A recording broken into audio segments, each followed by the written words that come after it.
¿Qué tienen en común Martin Luther, Johannes Agrícola, Marciano de Parnas y los antiguos gnósticos? Vamos a averiguarlo hoy. Esta es la segunda parte de una serie en curso sobre Lutero y la Reforma Protestante.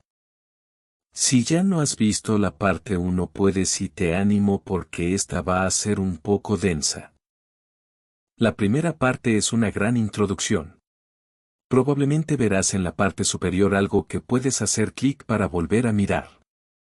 Martín Luther en Augustine. Vale, y mira qué pasó realmente con la Reforma Protestante. ¿Volvió al cristianismo del Nuevo Testamento? Te voy a mostrar que no. No lo hizo y seguimos con Luther. Él fue el iniciador de la Reforma Protestante y vamos a cavar un poco más profundo aquí para ver lo que estaba pasando detrás de las escenas, porque él desarrolló sus doctrinas. Y si eran bíblicos o no y lo que significa para nosotros hoy, así que entremos. Vamos a hablar sobre el gnosticismo que comenzó a mediados del primer siglo, a finales, y este es el gran grupo herético que los cristianos. Todos los primeros cristianos tenían que lidiar con. Así que los primeros herejes, gnósticos, diferentes individuos aparecían en diferentes lugares y predicaban su propio estilo de gnóstico. Y se llamaban cristianos. Y así fue un gran problema. Los cristianos que vivieron durante ese tiempo tuvieron que escribir contra el gnóstico, refutarlos y advertir a otros cristianos que no se involucraran con esto. Las creencias de los Nasik eran básicamente que creen en un Dios bueno superior y un Dios creador inferior justo, que llaman el Demiurge. ¿De acuerdo? Así que el Demiurge creó el mundo físico. Pero era malo. De acuerdo, y así tuvieron este dualismo paradigmático dualista: todo lo espiritual es bueno, bien todo lo físico es malo. El mundo creado es el mal, la materia es el mal. Nuestros cuerpos físicos son malvados. Solo lo espiritual es bueno. Ellos enseñaron la salvación a través del conocimiento o el gnosis. Por eso se llamaban monásticos. Y era un tipo de conocimiento secreto que podían obtener y compartir con otros y recibir como revelaciones. Y tener estas experiencias espirituales, y tenían un electo. Tienen los dos grupos que son elegidos o no son elegidos, y esto fue en un marco determinista. En el último, bueno, en parte cuando hablamos de cómo Agustín volvió a estos tipo de estas enseñanzas gnósticas, y todas eran deterministas, donde Dios predetermina las cosas y así nuestro libre albedrío es realmente una especie de ilusión. Ahora las tendencias gnósticas de Lutero, vamos a mirar a tres hoy, pero uno es su visión de Dios para su comprensión de la salvación. Y tres, su división de la ley y el Evangelio. Vamos a ver algunas similitudes realmente claras con lo que algunos de los antiguos gnostics estaban enseñando y por lo que no sería apropiado llamar a Lutero un gnostic. Pero veremos cómo se va de Agustín, cómo se desarrollaron sus doctrinas en esta dirección. Así que de Agustín a Lutero, Agustín recuerda que fue un oyente maniqueo, que fue una secta gnóstica durante 10 años antes de convertirse al cristianismo. Agustín se revertía a posiciones gnásticas previas a la conversión para desarrollar sus doctrinas posteriores, y Lutero dependía de Agustín en su descanso de la RCC, de la Iglesia Católica Romana. Lutero fue a Augustine, y eso fue como lo que vio en Augustine fue una respuesta a sus problemas y la salida básicamente. Así que vamos a ver esto es de la escritura de Lutero. Y esto es más tarde cuando relata lo que pasó en lo que la gente llama su experiencia torre o su avance de la Reforma. Vale, y esto es sorprendente, vamos a ver esto. Lutero dice: pero yo, monje sin culpa, que me sentía que ante Dios era un pecador con una conciencia extremadamente problemática. No podía estar seguro de que Dios estaba apaciguado por mi satisfacción. No amaba, más bien odiaba al Dios justo que castiga a los pecadores.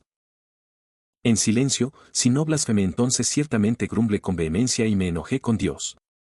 Dije que no es suficiente que perdimos a los pecadores miserables por toda la eternidad debido al pecado original, son oprimidos por toda clase de calamidad a través de los 10 mandamientos. ¿Por qué Dios aborrece el dolor a través del Evangelio y a través del Evangelio nos amenaza con su justicia y su ira? Así era como estaba agitando con conciencia salvaje y perturbada. Constantemente le advertía a San Pablo acerca de ese lugar en Romanos 1 y ansiosamente quería saber lo que quería decir. Vaya, ¿puedes pensar en algún cristiano hablando así? Lutero dice que odiaba al Dios justo que castiga a los pecadores. Dijo que estaba agitado con la conciencia salvaje y perturbada, así que aquí tenemos una imagen de Lutero de sí mismo de este intenso desorden, este intenso conflicto. Y mencionamos en la primera parte cómo Lutero estaba mirando esta parte en Romanos 1 donde Pablo está diciendo, en el Evangelio que la justicia o la justicia de Dios ha revelado, y como Lutero fue enseñado esto es la justicia de Dios que está juzgando a los pecadores y su ira es sobre el pecador y todas estas cosas diferentes. Y Lutero no pudo manejar esto. Necesitaba encontrar una salida, ¿de acuerdo? Pero veamos esto más. ¿Por qué era Lutero? ¿Por qué estaba teniendo este tipo de intensos disturbios, esta intensa batalla interior, conflicto interno? Miremos aquí. He subrayado el pecado original. Vamos a ver el pecado original y ver lo que Agustín enseñó y vamos a ver la visión de Dios de Agustín. Lutero estaba leyendo a Agustine, conocía los escritos y enseñanzas de Augustins. Lutero no era monje agustino, así que su concepción de Dios se basará en lo que ha aprendido de Agustín. Así que vamos a ver qué enseñó Agustín sobre quién es Dios. Y eso podría ayudarnos a entender la crisis de Lutero aquí. Así que pecado original es que voy a citar al Dr. Ken Wilson en su libro, La fundación del calvinismo Agustín. Ahora lo que el Dr. Ken Wilson tiene que decir sobre Agustín se aplicará a Lutero así como al Calvino. Vale tan tradicional comprensión del pecado original que Agustín inicialmente sostuvo fue citar una debilidad moral de propensión por el pecado y la muerte física obligatoria. Así que antes de Agustín, los escritores habían usado la frase pecado original, pero esto es lo que significaba. La propensión del pecado, la debilidad moral, la muerte física, ¿de acuerdo? Entonces Wilson dice que la reacción de Agustín al pelagianismo comenzó en 412 CE y lo movió en territorio desconocido para los cristianos que añadió la culpabilidad condenable al pecado original. Y exigió la gracia manichean radical para despertar un alma muerta por la fe divinamente infundida. Así que con la controversia con Pelagius, Agustín cambia y crea un nuevo marco doctrinal. Y uno de ellos. Vale. Agustín inventó los 5 puntos del calvinismo que comprometen tulipanes, lo siento, que componen tulipanes. Depravación total, elección incondicional, expiación limitada, gracia irresistible y perseverancia de los santos. Lo más importante de estos fue la depravación total con pérdida humana de libre albedrío, dando lugar a la incapacidad tonal para responder a Dios. Esto requiere entonces elecciones incondicionales, Dios debe dar sin reservas el don de la fe y la perseverancia de los santos ya que los dones de Dios son perfectos. La gracia irresistible y la expiación limitada fueron deducciones lógicas de 3 grandes cambios doctrinales. Y ahora el calvinismo con Tulep tiene la teología sistemática en su lugar. Lutero no sistematizó su teología, ¿de acuerdo? Pero vemos todas estas ideas en sus escritos y en su teología. Definitivamente sostuvo a la depravación total una elección incondicional. Y esos serán algunos de los que nos enfocamos aquí, así que ahora voy a leer un poco del libro del Dr. Ken Wilson, La fundación del calvinismo agustiniano. Porque hay mucho que desempacar aquí. Pero realmente quiero ver lo que Agustín estaba enseñando acerca de Dios. ¿De acuerdo? Así que esta es la nueva posición de Agustín, que el libre albedrío existe pero solo puede producir el mal porque los humanos ahora se venden bajo una naturaleza del pecado totalmente corrompida. Esto se llama Stoic Non-Free Free Will. Las voluntades humanas son malas voluntades estoicas, neoplatónicas o maniqueas por naturaleza caída. ¿De acuerdo? Y ahora esta es la lógica de Agustín con respecto al bautismo infantil. Esto fue parte de la controversia con Pelagius y Agustín, que estaba tratando de averiguar la razón por la cual los bebés fueron bautizados, y esto es de Wilson aquí. Debido a que los bebés no tienen pecado personal, él deducía sus bautismos para el perdón del pecado debe basarse en su culpabilidad heredada del primer pecado de Adán. Ningún autor anterior enseñó que los bebés eran culpables y condenados por el pecado de Adán y requería el bautismo de agua para la salvación. Los recién nacidos no eran culpables de los pecados de Adán, pero sufrieron consecuencias de pecado de Adán. ¿De acuerdo? Así que Agustín está creando un cambio total aquí. La teodicidad de Agustín, una defensa que vindica a Dios por el mal aparente, también exigió que cada castigo, dolor y pérdida en la vida de una persona se mereciera justamente por el pecado a ese individuo debido a su microgestión providencial estoica. Si los bebés mueren, entonces deben ser personalmente culpables y ser condenados por esa culpa del pecado. Esto se llama teología de retribución directa. No muchos teólogos están de acuerdo con esta opinión. Ahora Agustín dice que Dios es. Malditos recién nacidos saben si no son bautizados. ¿Por qué Dios condena eternamente a bebés recién nacidos? Agustín confiesa cita. No puedo encontrar una explicación satisfactoria y digna porque no puedo encontrarla. No porque no haya uno. Así que Agustín no sabía por qué Dios haría esto. Pero esa es la teología que él desarrolló bien. Esto no es lo que los cristianos creían saber antes de Agustín, por ejemplo Irenaeus un segundo siglo cristiano y Cipriano un tercer siglo cristiano. Ellos hablaron de cómo recordar cuando Herodes masacraba a los bebés porque él estaba tratando de matar a Cristo. Bien, y José había sido advertido que huyeron a Egipto, ¿verdad? Dijeron que estos bebés eran los primeros mártires de Cristo. Y que fueron enviados delante de él a su reino para que nadie pensara que los recién nacidos fueron condenados automáticamente o vinieron al mundo culpables del pecado de Adán. Esto no es lo que los cristianos creían en absoluto, y lo puedes ver claramente aquí. Así Agustín podría afirmar sinceramente que no estaba enseñando manichaísmo porque inventó una distinción sutil. Los maniqueos eternamente malditos recién nacidos basados en la naturaleza creada porque en su sistema dualista la materia física era mala. Agustín eternamente malditos recién nacidos basados en la naturaleza caída o el pecado de Adán. De esta manera Agustín intentó salvar al Dios cristiano. La acusación impactante que Agustín había hecho contra los maniqueos de condenar a los recién nacidos que él creó con una naturaleza malvada incapaz de bien, pero en la providencia estoica de Agustín Dios había ordenado a Adán pecado dando lugar a una naturaleza caída incapaz de elegir el bien. Así, ya sea por naturaleza creada o por seres humanos recién nacidos caídos, aún fueron condenados por la naturaleza, condenados sin ninguna elección personal en cuanto a sus moradas eternas. Estos cambios son los primeros pasos de Agustín con teodepravación total y la U de elecciones incondicionales en el tulipán del calvinismo moderno. Ni siquiera un autor cristiano previo enseñó esta teología.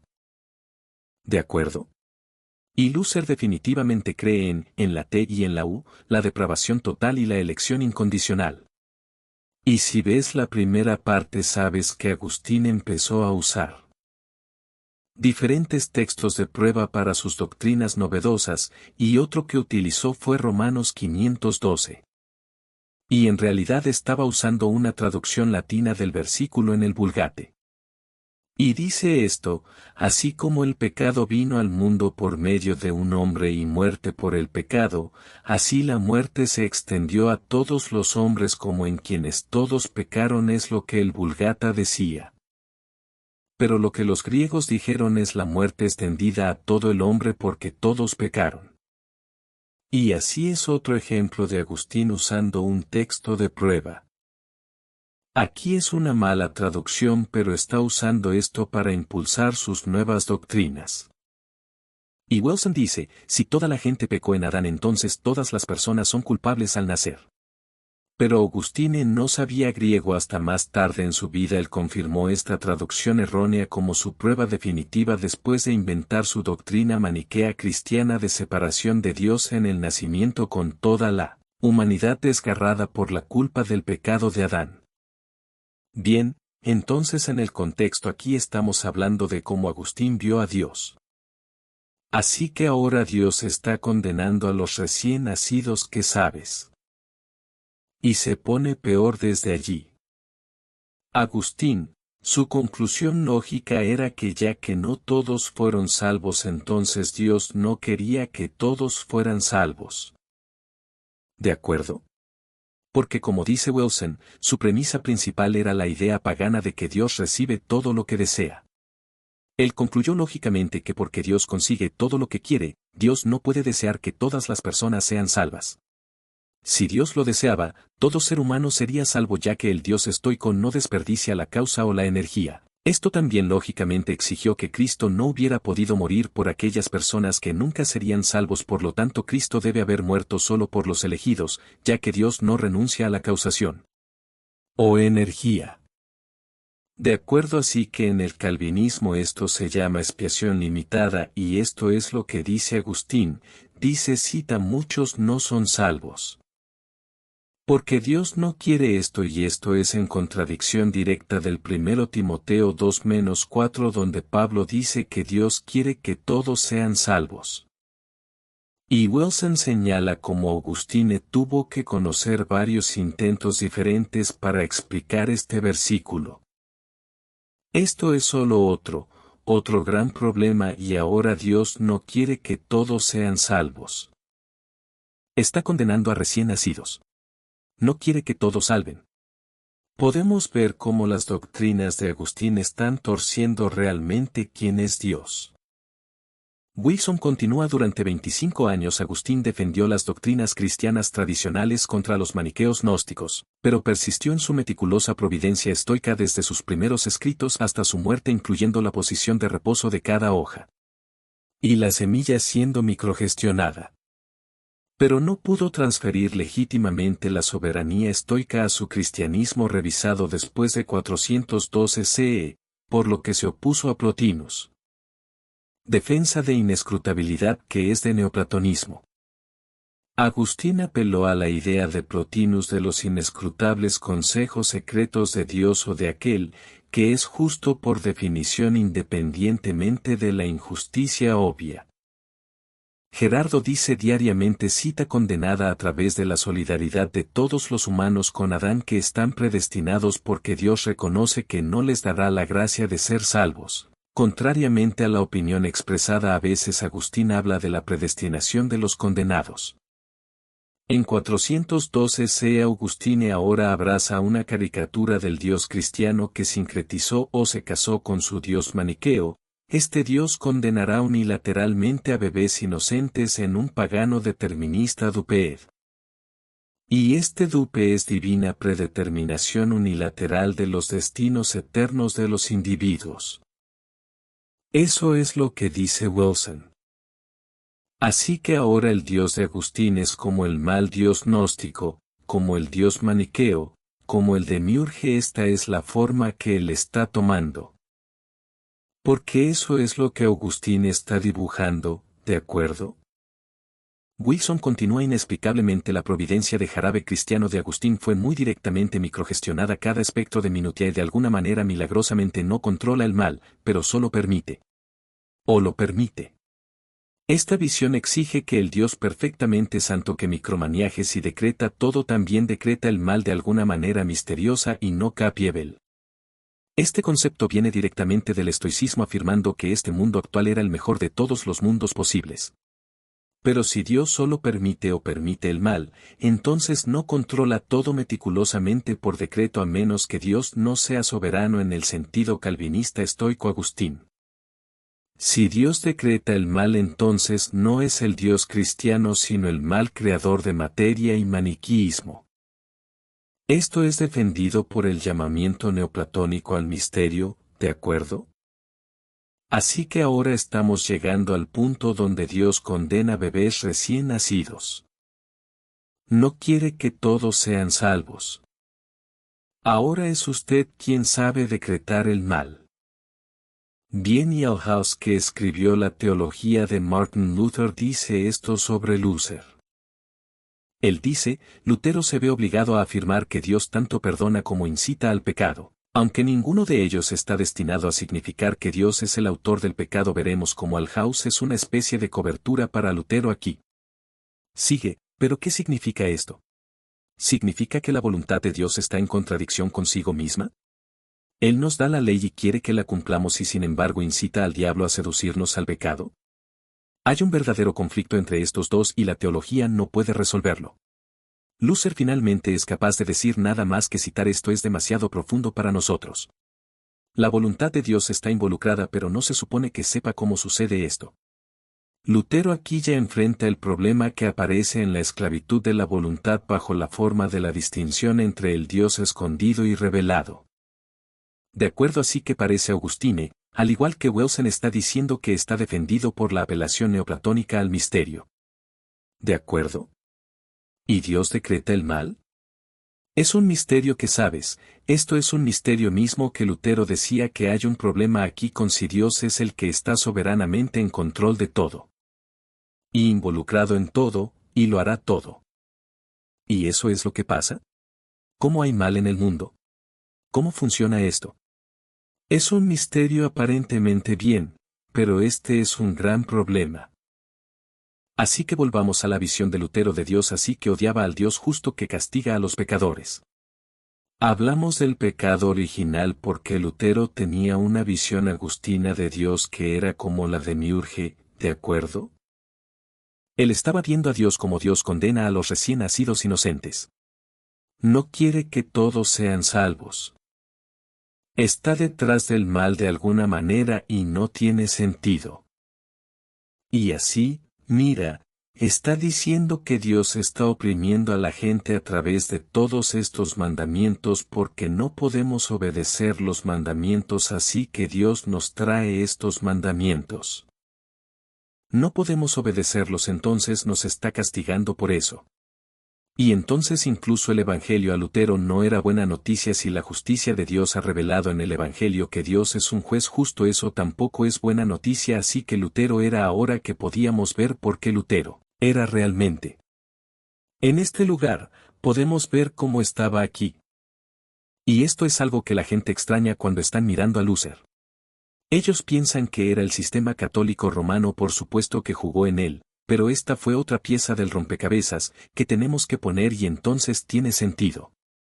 Así que Lutero ni siquiera tiene una concepción correcta de Dios, y por eso está buscando una salida. Y Lutero dice esto en el Bandil de la voluntad. Él dice, la necesidad de no libre albedrío es el principio controlador de nuestra conducta. Dios es el autor de lo que es malo, así como de lo que es bueno, y como Él otorga la felicidad a aquellos que no lo merecen, ¿así también condena a otros que no merecen su destino? ¿Eso asusta o qué? Lutero dice que Dios es el autor de lo que es malo, así como de lo que es bueno. Dice que otorga felicidad a aquellos que pueden o no y condena a otros que no merecen su fe, ¿de acuerdo? Esto viene de Agustín y esto es, de Agustín viene de gnosticismo. ¿De acuerdo? Esto no es Dios. ¿De acuerdo? Luther no sabía quién era Dios. Él conocía a un Dios falso y por eso estaba flipando, y por eso veremos cómo desarrolló doctrinas para sacarse de este desastre. Fuera de su condición, ¿de acuerdo? Así que la comprensión de la salvación de Lutero es muy similar a los gnósticos y tengo dos citas aquí. González dice que para Lutero buenas noticias habría sido que Dios no solo significa que Dios no juzgue a los pecadores. Vale, así que estoy poniendo estas citas para mostrar lo que otras personas están diciendo. González, esto es de lo que la historia del cristianismo, la reforma al día presente. Y un libro de historia de la Iglesia. Así que él está diciendo por Lutero: si alguien dijo usted sabe, Dios no juzga a los pecadores. Lutero habría sido muy feliz porque estarían realmente aliados. Vale, no él dice esto con esta visión de la justicia perfecta de Cristo. Lutero vino a sentir que la muerte de Cristo en la cruz hizo posible que Dios mirara a los pecadores como si fueran tan perfectos como Cristo mismo. Así que esta era la salida de Luther. Este es Mark No, el trabajo que tenemos que hacer. ¿De acuerdo? Así que esta es Lutero. Su salida desarrolló una doctrina como una salida y, la comprensión gnóstica de la salvación era escapar de los juicios de la demiurge. Así que el demiurge viene hacia ti y él es un mal tipo y él va a venir, y él va a castigarte e infligir todas estas cosas sobre ti. Y no hay nada que puedas hacer al respecto. Pero entonces Nasir dijo que si recibes este conocimiento superior de lo que podrás escapar de los juicios de la demiurge. Así que Lutero tiene este demiurrado como Dios que está tratando de escapar de sus juicios. Está probando doctrina, esta doctrina de justicia imputada. Así que ahora Dios no me ve porque estoy cubierto con la justicia de Cristo. Esto es algo que Lutero inventó. Leamos esto de Irenaeus. Irenaeus se fue en el siglo II que escribió contra herejías escribiendo contra los gnósticos y dice que también mantienen que están libres en todos los aspectos para actuar como quieran. No tener a nadie que temer en nada. Porque afirman que a causa de la redención se llega a pasar que pueden ser aprehendidos o incluso vistos por el juez. Ahora tan pronto como la madre oye estas palabras, pone sobre ellos el homeriquema de Plutón para que puedan escapar invisiblemente al juez. Así que el juez aquí es la demiurge. ¿De acuerdo? Y Irenaeus está diciendo que Nazaret pensó que no tienes que preocuparte por cómo vives ahora debido a tu redención, puedes escapar del juez. Y le dicen este tipo de palabras como estas palabras secretas, y pueden decirlas. Y entonces pueden escapar. Así que eso es lo que dice después cuando una madre oye estas palabras que dices estas palabras, entonces ¡bum! Eres invisible. El juez no puede verte, la demiurge no veo que no pueda atraparte. Mira, esto es como la justicia imputada. Esto es como la justicia imputada de Cristo. Dios no ve, ya no importa cómo vivas. Puedes escapar de sus juicios. Y eso era de Luther. Sálvame de esto. Dios loco acaba de darme de aquí, no puedo manejar esto. Eso fue todo de Luther. Vale, es muy parecido a lo que estaban haciendo los Gnostics. Es muy similar él. Otra cosa era la separación de la ley y el Evangelio. Vale, así que Althaus dice que Lutero hizo una distinción decisiva en la palabra de Dios, es una distinción entre la ley y el Evangelio. Lutero tenía esta tremenda cantidad de tensión en su teología porque él sostuvo que, ya sabes, el Dios es el Dios del Antiguo Testamento y el Nuevo Testamento, ¿correcto? En gnosticismo el demiurge era un Dios maligno y así rechazaron el Antiguo Testamento. Y así Lutero tiene este tipo de demiurrado como Dios, pero él todavía está aferrado al Antiguo Testamento como parte de la Biblia. Usted todavía está aferrado a un Dios. No tiene dos dioses. Así que lo que está pasando es que tiene esta distinción decisiva entre la ley y el Evangelio, y Lutero dice esto: así estoy por encima de la ley y no me importa, porque Dios salva al creyente incluso contraria a la ley que quiere que nadie sea salvo la gente justa. Pero Dios te salva injustificadamente, así la ley es derogada, esa es la ley condenadora y justificante. Vale, para que podamos ver aquí hay algunas cosas que podemos agarrar para decir sí. Pero hay otras cosas aquí que diríamos que no. ¿De acuerdo? Y esta idea de que la ley es derogada, esto es lo mismo que las leyes abolin, la ley es nula y sin valor. Está hecho, es que lo sabes, básicamente Dios no puede conseguirnos más, la ley no es efectiva de esa manera. Y estas son las cosas que los gnósticos también decían. Y Johannes Agrícola era un teólogo más joven que creció en la ciudad natal, igual que Luther. Lutero le alentó a seguir la teología y Agrícola estaba muy cerca de Lutero, viajaba con ellos, pero más tarde comenzó a desarrollarse. Sus doctrinas basadas en cómo comprendió las enseñanzas de Lutero, y finalmente Lutero tuvo un desacuerdo con él sobre la función de la ley en la vida cristiana. Así que para Agrícola, dijo que la ley ahora era irrelevante para los cristianos, era la sala de la corte. La sala del tribunal es donde pertenece la ley y que todo es gracia, así que esta es gracia gratuita. Esto es como lo que los gnósticos enseñaban, que la ley no se aplica a los cristianos y a la gracia de todo. Esto es narcisismo, ¿de acuerdo? Y así toda la ironía es que Lutero escribe contra la Agrícola, contra los antinomios. Y Lutero fue el que acuñó este término, antinomión, como contra y la ley. Así que el tema aquí era la gente hablar de los tres usos de la ley, el evangelio del uso civil, la vida cristiana. Ahora donde estaban discutiendo fue el segundo uso de la ley básicamente, así que Lutero dijo que la ley es aplicable en la sociedad. Este uso civil de la ley, para que sepas que haría algo ilegal debería haber un castigo por eso. Y Agrícola estuvo de acuerdo con eso también. Ahora el segundo uso del evangelio, Lutero usó la ley para condenar a la gente básicamente. Y para moverlos al evangelio. Decir que estás condenado ante Dios, eres un pecador, esto es lo que la ley muestra y necesitas ir a Cristo. Así que Lutero tenía la ley, evangelio predicando, y eso es lo que él pensó que la gente debe escuchar cada semana. Cada semana Lutero predicaba la ley, el evangelio, eres un pecador dirigido a Cristo. Eres un pecador que corre a Cristo una y otra vez. Ahora Agrícola pensó lo que pasa con todo esto de la ley.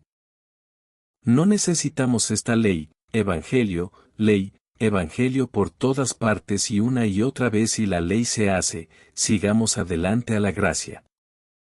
Y así, Agrícola el segundo uso de la ley, él pensó que esto no necesitamos esto, tenemos evangelio, que tenemos gracia, que ya no necesitas la ley aquí, pero la cosa es ambos, Lutero y Agrícola, ambos acordaron que el tercer uso de la ley en la vida cristiana no se aplica.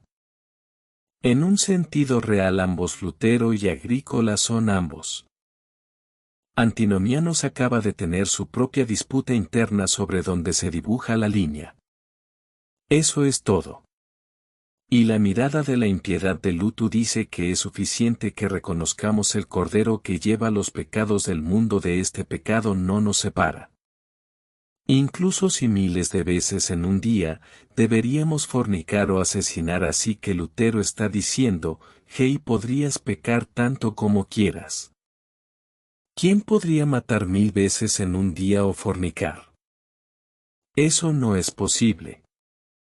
Tal vez podrías matar si usas algún tipo de arma loca, pero esto es ridículo, y esto muestra lo que Lutero realmente pensó es que la salvación escapa a los juicios de Dios.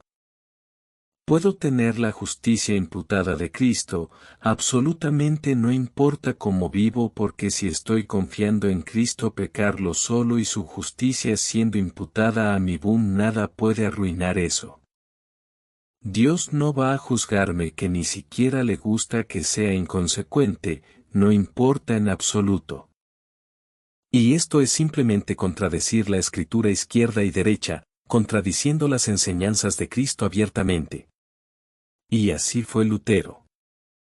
Y es importante notar que incluso con Agrícola, Althaus dice Lutero está de acuerdo en que en el primer periodo de la Reforma predicó exactamente de la misma manera que los antinomistas querían predicar y que utilizó las mismas palabras para discutir el arrepentimiento que estaban utilizando. Así que Lutero decía, si solía predicar así, él simplemente pretendía predicar el Evangelio poderosamente. Eso era necesario en ese momento incorrecto para los hombres papados, había estado más que suficientemente aterrorizados. Ahora sin embargo esta situación es bastante diferente, los hombres están seguros, frescos y epicúreos que temen ni Dios ni hombre. El espíritu diferente de los tiempos requiere un tipo diferente de predicación.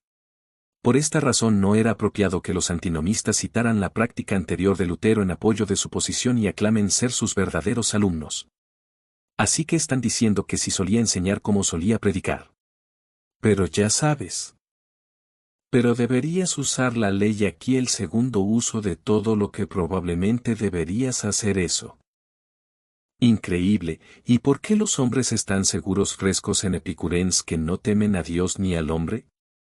Tal vez debido a toda la ilegalidad, tal vez debido a toda la gracia libre que predicabas porque la escritura de Lutero contra los antinomianos unos 20 años después de la reforma que pagué. Y predicaba así. Y entonces la gente era como, oh. Vale, sabes que puedo hacer lo que sea de nuevo está bien.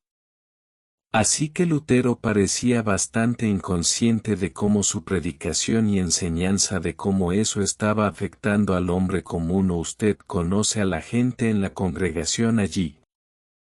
Y realmente lo que vemos es que porque Agrícola y la gente a la que Lutero predica, porque no tienen esta visión agustina de Dios.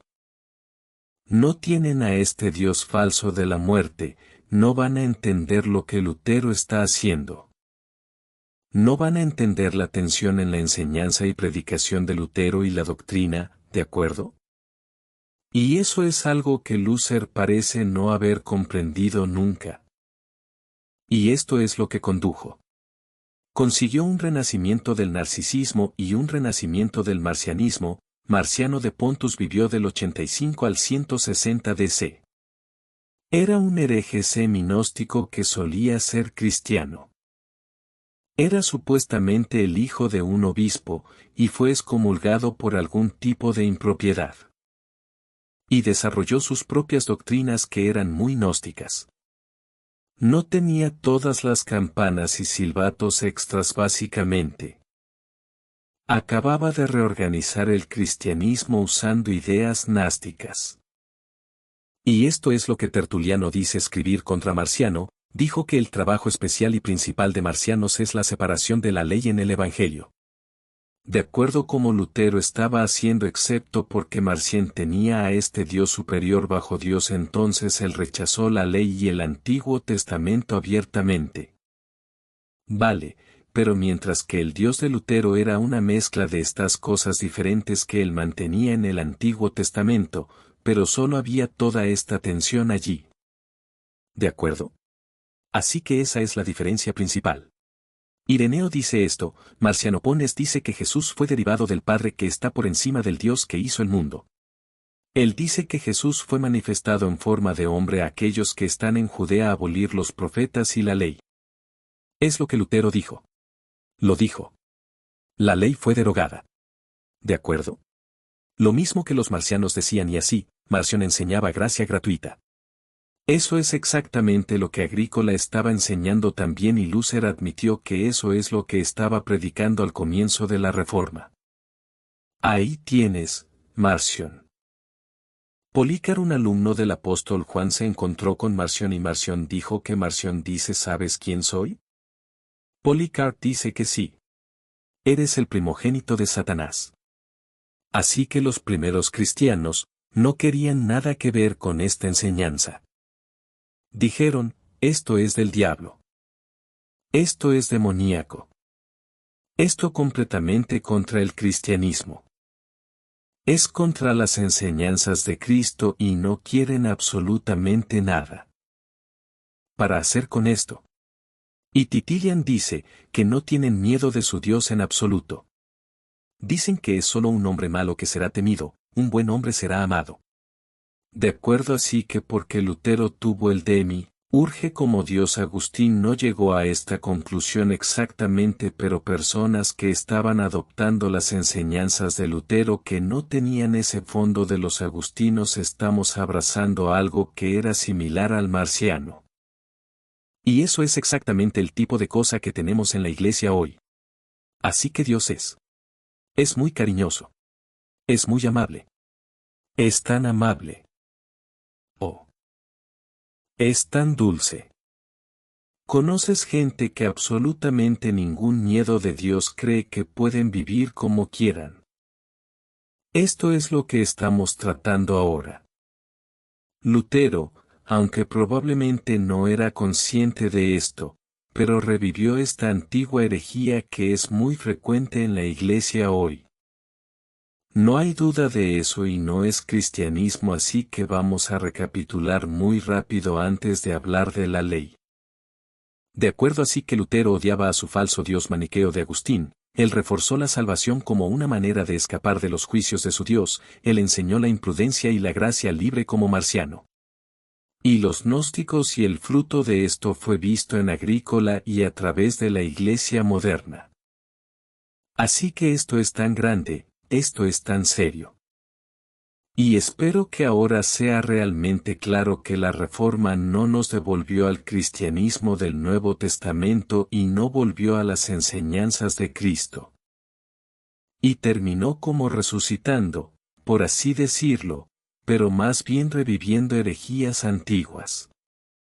Esto ha pasado antes de que no sea nuevo, por eso es importante conocer la Iglesia primitiva, los primeros escritos cristianos como los que estamos viendo hoy. Sabían esto, escribían en contra de las cosas, refutaban estas cosas. Y es lo mismo que sucede hoy, así que es muy útil para nosotros mirar esto y recordar que no mencioné esto antes, pero recordar que la salvación es. Jesús vino a salvarnos de nuestros pecados.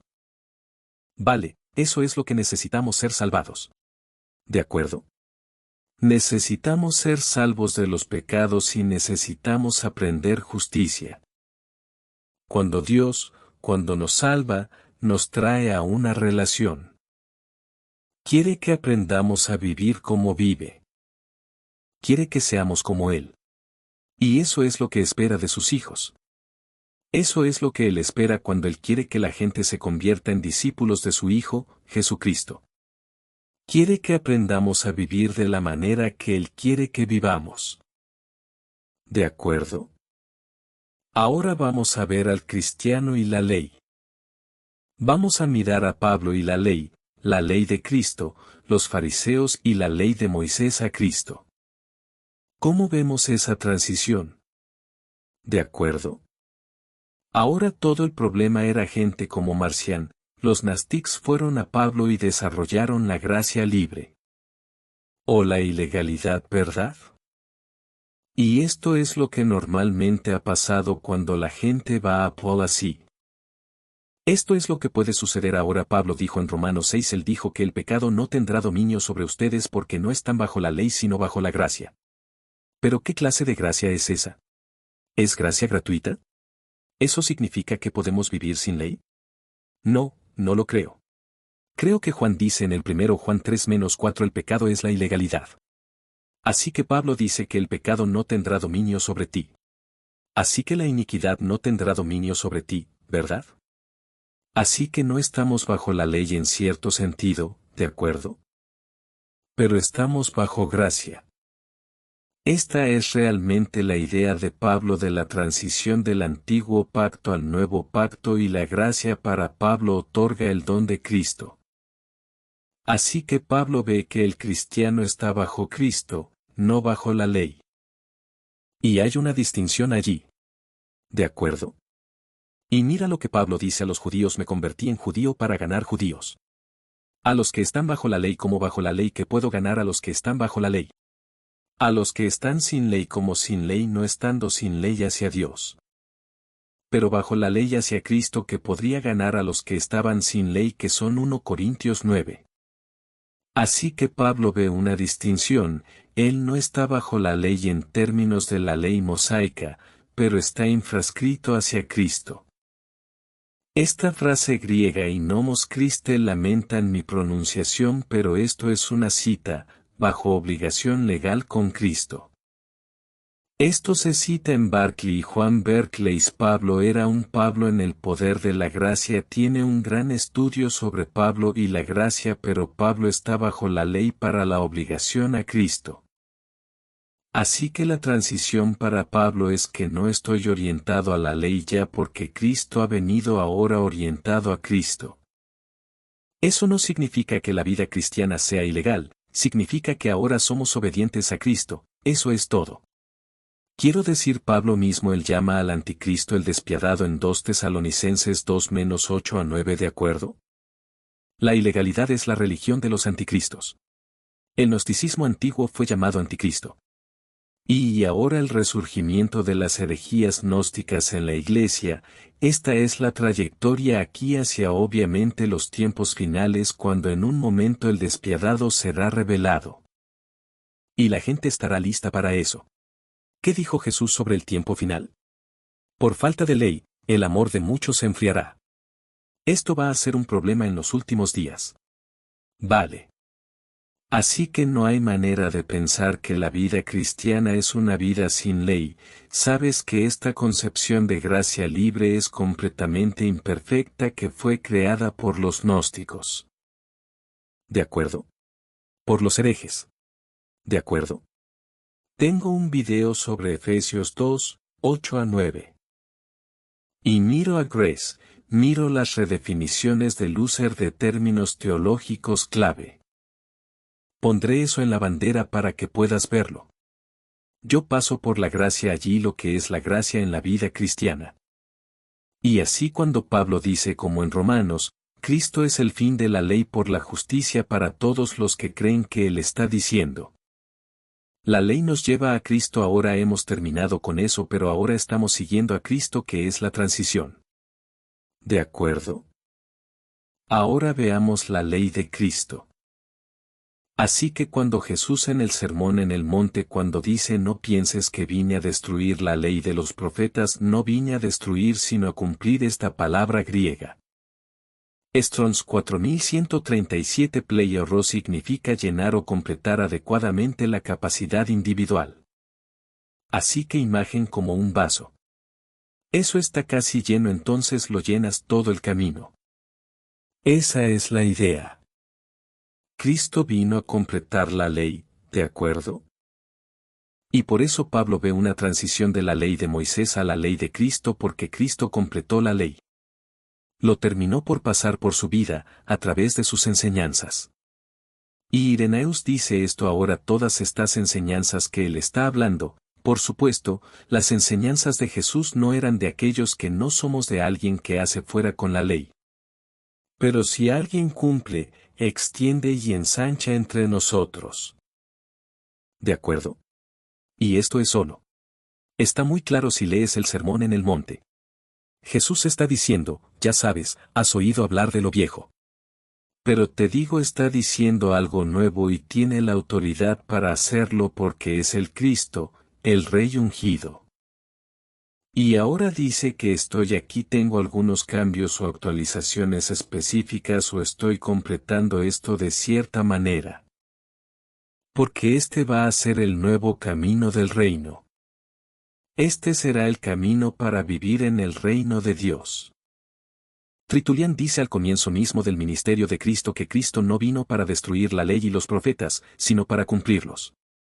Pero Marcian ha borrado este pasaje como una interpolación, así que una interpolación significa que alguien más tarde añade esto. ¿De acuerdo? Así que el punto es que los marcianos sabían lo que este versículo estaba diciendo, que no trató de hacer una nueva interpretación en él como lo hizo Luther, ¿verdad? Sabía lo que decía. Y así tenía que decir, esta es una interpolación, no es original. No es un dicho auténtico de Cristo que es lo que habría dicho, pero por supuesto que lo es y esto es de lo que está hablando. Bien, lee el sermón en el monte muy claro que Jesús está llegando ahora. Vamos a ver a los fariseos y la ley, ¿de acuerdo?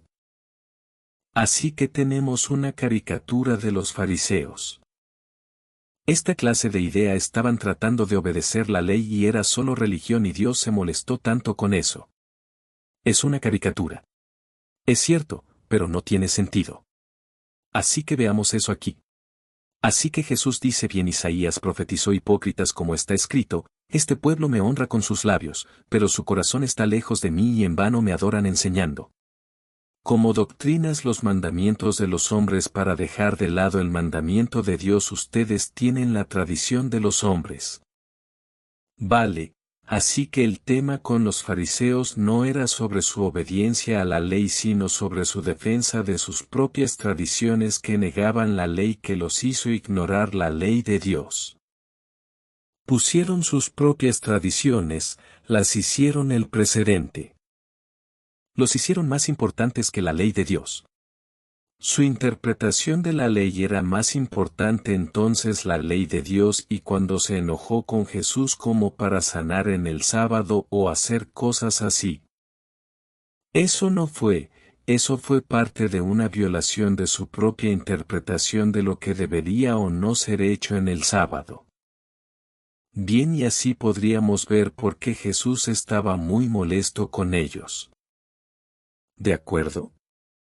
Y Ireneo se le hace referencias. Este es el mismo versículo de Isaías, y él dice esto. Él no llama las leyes dadas por Moisés mandamientos de hombres, pero a través de las tradiciones de los propios ancianos que habían inventado, en una defensa que hicieron la ley de Dios, no tienen efecto alguno. Y estaban en esta cuenta también no sujetos a su palabra. Lo mismo porque lo mantuvieron a sus propias tradiciones y no defendieron la ley de Dios, por eso tampoco siguieron a Cristo. ¿Lo ves? Porque vieron a Cristo como alguien que eras tú, sabes, no siguiendo sus tradiciones. Pero Jesús los vio y no estaban siendo obedientes a la palabra de Dios. Y dice Ireneo que esto es lo que Pablo dice acerca de estos hombres, porque ignoran la justicia de Dios y van a establecer su propia justicia, no se han sometido a la justicia de Dios, porque Cristo es el fin de la ley para el justo a todos los que la creen. ¿Y cómo tiene Cristo el fin de la ley si no es también la causa final de ella? Vale. Así que los fariseos que habían creado ellos mismos ley y así ser obediente a sus tradiciones, que era su definición de justicia. Por eso eran ignorantes de la justicia de Dios, ¿de acuerdo? Y como está Cristo en la ley, Él es el final porque la ley te lleva a Cristo, ahora estás siguiendo a Cristo. ¿De acuerdo? ¿Y cuál era el problema real con los fariseos aquí? Jesús nos dice, «Ay de vosotros escribas y fariseos hipócritas, para vuestros semejantes tonos de lavado blanco que de hecho parecen hermosos por hora, pero dentro están llenos de huesos de hombres muertos y todos en lista limpia, incluso. Así que ustedes también aparecen horariamente justos a los hombres, pero dentro de ustedes están llenos de hipocresía e iniquidad que eran sin ley». Que era el problema con los fariseos? No era su obediencia a Dios, no era su religión. Era su imprudencia. Y Jesús les dice, «¿Serpientes brodas de víboras, cómo escapar de la condenación del infierno? Si vives sin ley, ¿cómo escaparás de la nación condenada del infierno?». Esto es lo que Jesús está diciendo. ¿Quién es el verdadero fariseo? Quien ha mantenido la tradición de los hombres y ha dejado de lado los mandamientos de Dios. ¿No tiene Martin Lutero hizo lo mismo? Él inventó sus propias doctrinas y dijo, usted no necesita obedecer a Cristo. No necesitas a Dios. Puedes vivir sin derecho y ser salvo. ¿Cómo escapará alguien así la condenación del infierno? ¿Cómo? ¿A quién vas a seguir? Esto es lo que Moisés dijo, el Señor tu Dios levantará para ti un profeta como yo de tus hermanos. Él oirás en todas las cosas lo que él te diga, y será que toda alma que no oiga a ese profeta será completamente destruida de entre el pueblo. ¿De acuerdo?